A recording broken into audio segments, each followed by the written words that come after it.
1999, I earned my MBA degree and began a 20-year consulting career that still continues today. Over this time, I've worked with over 100 different businesses, and I've come to love the stress of leading a business. As much fun as I have helping other people run their business, my dream has always been to own and run a business of my own. In 2006, I began working with a large vegetable farm, eventually working almost exclusively for them as their business manager until 2012. After the 2010 season, they asked me to help them sell their farm. We courted several prospective buyers who each almost purchased the farm, but at the 11th hour would back out of the deal. At the end of 2011, after one more not quite sale, I asked the brothers if they would sell the farm to me with the same deal they had just offered to the last buyers. They were excited and agreed to my terms. As exciting as this was for me, I needed to come up with over $13 million to finance the buyout. I worked with multiple banks and was finally able to convince one of them to loan me almost $11 million against the farm's assets, as long as I could come up with $2.5 million of investor financing. For someone who hates asking anyone for any amount of money, this seemed almost impossible. So in May of 2012, we bought our farm. That first year, we ended up losing $400,000, which for a farm our size was actually very acceptable. It was difficult sharing this loss with my wife, as it felt like I had put all of us on the line and I wasn't able to back it up.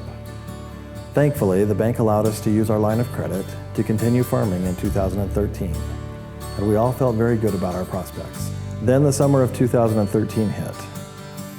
To make a long story short, it was the hottest summer on record in over 50 years, and it burned up the entire state's pepper crop, causing us to lose $2 million that we did not have to lose.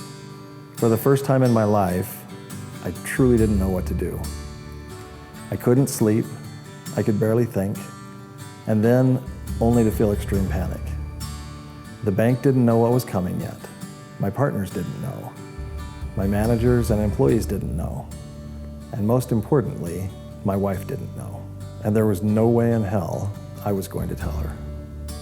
I felt like a complete failure as a business owner, as a man, as a father, and most importantly, as a husband.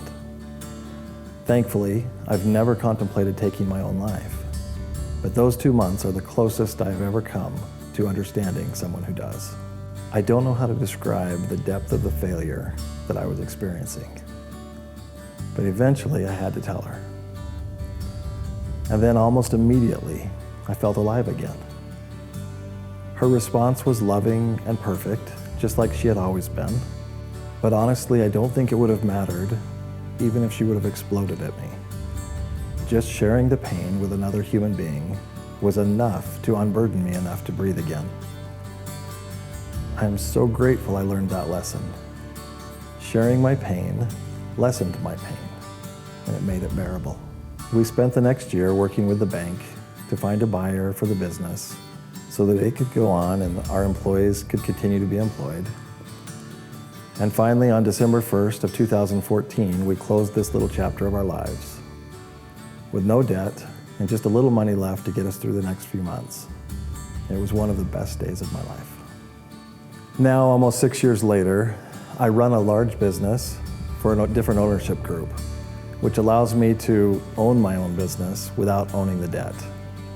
For me, this is the best of both worlds. I'm 100% certain that without the lessons I learned from failing at the farm, I would not be where I'm at today, and I couldn't be successful at what I'm doing. Whenever I hire anyone into my business, the most important question that I ask them is to tell me about their biggest failure, what they learned from it, and how it changed them.